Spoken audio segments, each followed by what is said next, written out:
let me ask you this. I've seen this online, a couple of your fans are downright harsh about what they suspect is your secret interest in the Illuminati or membership in the Freemasons, and I guess they point to Freemason symbology on your guitars. Am I stating that correctly? Yeah. Our fans have noticed that stuff, and we do. There's a lot of that iconography associated with the band Angels and Airwaves, and it's hard to describe. We don't get into our band's very esoteric. You know, we don't get into the descriptions and meanings of a lot of the symbology that we use.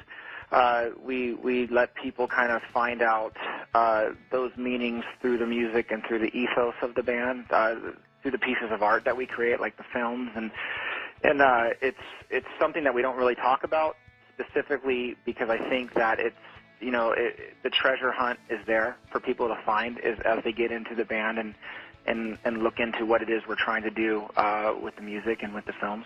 And is it sort of in part to create an aura of mystery? Well, I think, I guess in a sense, but I guess only because I think when there is mystery, it causes people to engage a little bit more. It causes them to you know, a lot more effort to digest what it is we're doing, and so the investment's greater. Because the thing with Angels and Airwaves, this band it's not a normal band. There's a reason and a message behind everything that we do, about the way you look at yourself and the way you look at the world around you, and by doing the types of things that we do and being a part of the things that we're a part of, it allows people to really take a lot of time to learn and understand what it is. And rather than just hearing the song on the radio and say, hey, I could sing it along, or I could sing along or not, you know, we definitely didn't want to be that.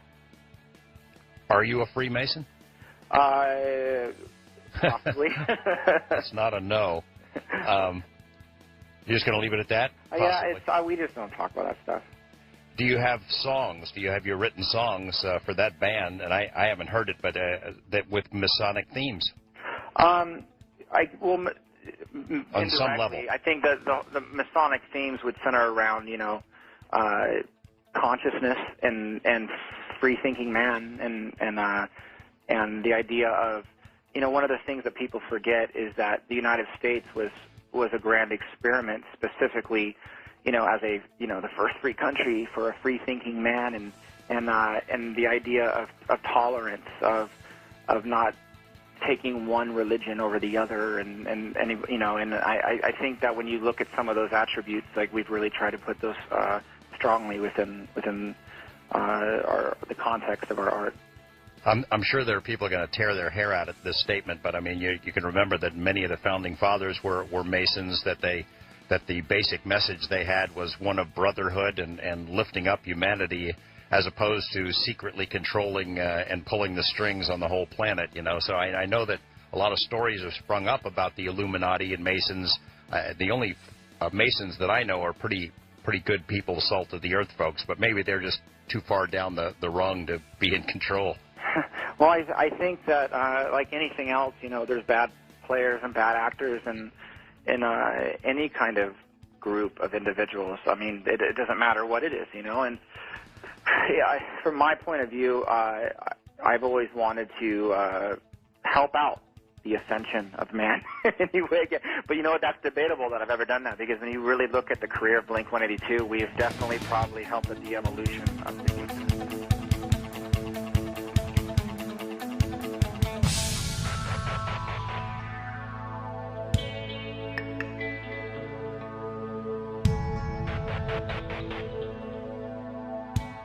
Okay, so this little rabbit trail comes courtesy of my good friend B. I think he would rather stay anonymous at this point, but B, you know who you are. So yeah, he's been mentioning Tom DeLonge being a Freemason a few times to me, and he sent me some links, and I wound up kind of going down that rabbit hole yesterday. And so, and I guess for a while I just wasn't super interested, because I was never really much of a Blink-182 fan or anything like that.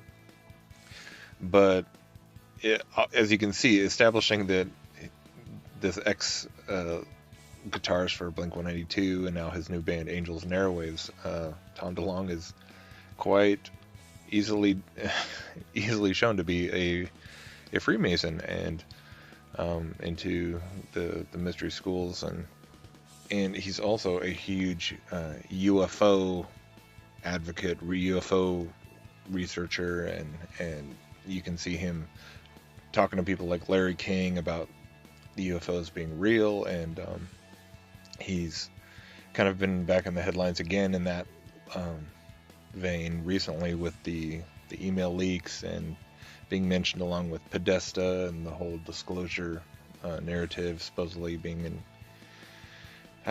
being one of the people that Podesta has contacted about UFOs and aliens and all this.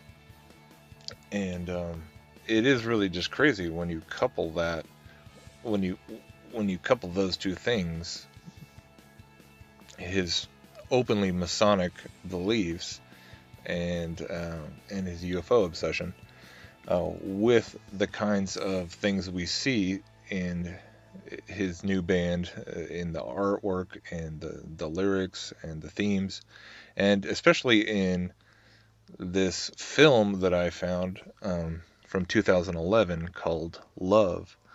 And that's what I wanted to talk about,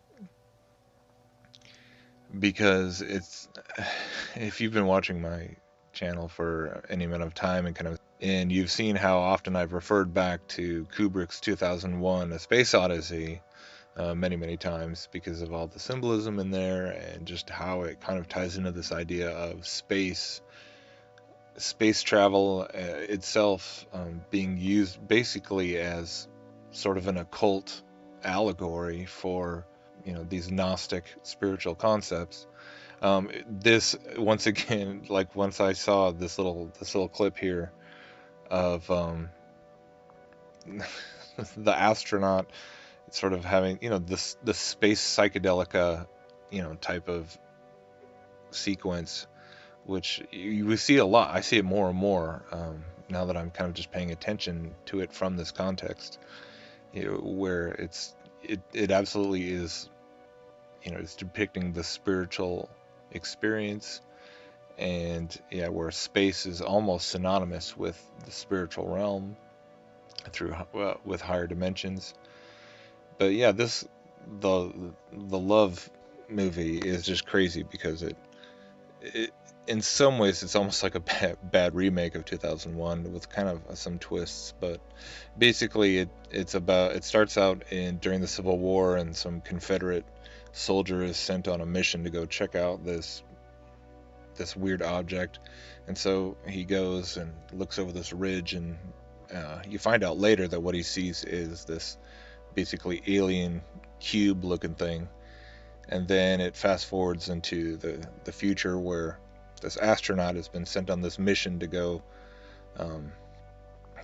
basically to go back up to the ISS, which has been abandoned for several decades. And so he goes up there and he's hanging out on the ISS, and then there's basically everyone on Earth, there's war, or I don't know if it's nuclear war or whatever, but everyone else on the Earth kind of just goes quiet, and so he's up there on the ISS by himself for several years, and kind of goes crazy, or kind of has a lot of, it's sort of a psychological mind game kind of thing.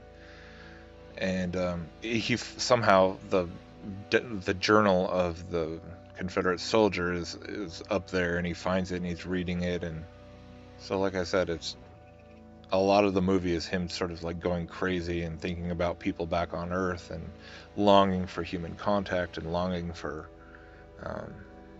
what he's left behind. And then eventually this alien black cube shows up outside of the ISS, and he suits up in his spacesuit and then enters into it. And then on the inside, it's like this big elaborate. It's like it looks like a human-made building or installation, where it's like where part of it is like this old mansion, and part of it's like a military facility. And so it just kind of has this big weird sequence, and then supposedly it's like a big, like the aliens are talking to him, and it's like a scrapbook of human memory. And then just almost and then this scene where he kind of like has this, you know, basically it's showing his third eye being opened. This, you know, apotheosis kind of moment where he's, you know, sees the bright light, and it's just this big sort of, he's being kind of ripped apart, and you know, just like at the end of 2001. And so, yeah, basically like the parallels with like 2001, where 2001 shows the monolith, you know, back in the early stages of human evolution, and then once again on the moon, and then once again off of Jupiter or of Saturn in the original script. But you know, so this whole idea of this alien technology, this alien consciousness, assisting humanity in this process of change. And so the whole movie, of course, is just loaded with esoteric symbolism, and you can hear Tom DeLonge himself, you know, admitting that everything we do, from the music to the films, is, you know, is intentional and full of symbolism, and it's clear to see that. And you know, on the surface level, they talk about it being about human connection and relationships and all that, and it is, but then if you understand kind of what they're doing with that basically, that, you know, when they're talking about that longing for human connection, you know, really this is tying back into that Gnostic idea of monism, of all as one. You know, we're all connected, we're all part of the whole, we're all sort of threads, you know, in the tapestry sort of idea. There's lots of ways they use to describe that, but it's really preaching the same Gnostic gospel, and all these things should be really, you know, eye-opening to us when we think about the fact that he's talking to Larry King about UFOs, and is sort of becoming this prominent face in this whole disclosure meme. But he's clearly a Freemason. You know, should, I think, cause pause to anyone who wants to point to him as like evidence that this is all happening organically. This whole disclosure narrative that it's just is not. If you don't think it's being controlled, and that this is a controlled release and a controlled narrative, then I don't think you are using a lot of discernment there. But to me, it's just amazing when the more I see this kind of symbolism, where it's this space psychedelic, where more and more I continue coming back to this idea that even this iconography of a man in a spacesuit, a human in a spacesuit, that in itself is a type of occult symbolism, that there's an esoteric meaning to that, probably, you know, multiple layers.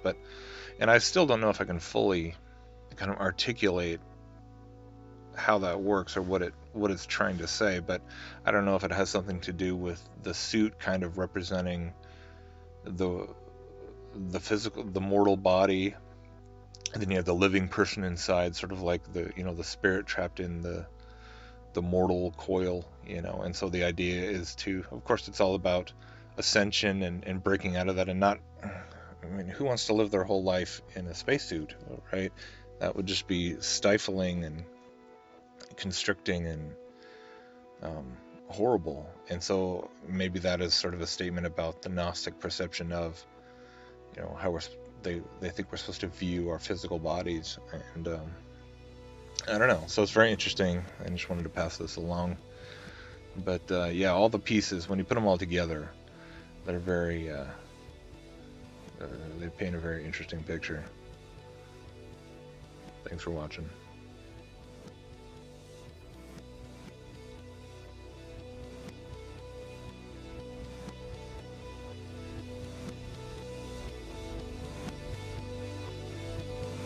Underworld. It's all about the monuments and pyramids on Mars and the mathematical, geometrical shapes, and there's all these pyramids and stuff on Mars, and they make all these weird like angles and stuff. But those angles are the key to tetrahedral physics. And once you understand the science of that, that's the secret to space travel and time travel.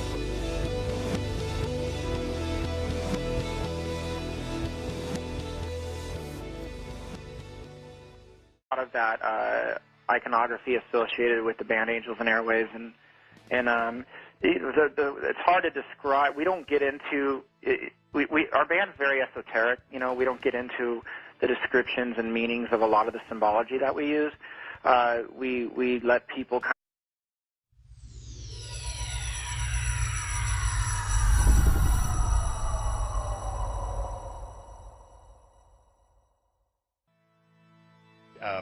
let me ask you this. I've seen this online, a couple of your fans are downright harsh about what they suspect is your secret interest in the Illuminati or membership in the Freemasons, and I guess they point to Freemason symbology on your guitars. Am I stating that correctly? Yeah. Our fans have noticed that stuff, and we do. There's a lot to find out those meanings through the music and through the ethos of the band, through the pieces of art that we create, like the films, and it's something that we don't really talk about specifically because I think that it's, you know, the treasure hunt is there for people to find as they get into the band and look into what it is we're trying to do with the music and with the films. And is it sort of in part to create an aura of mystery? Well, I think, I guess in a sense, but I guess only because I think when there is mystery, it causes people to engage.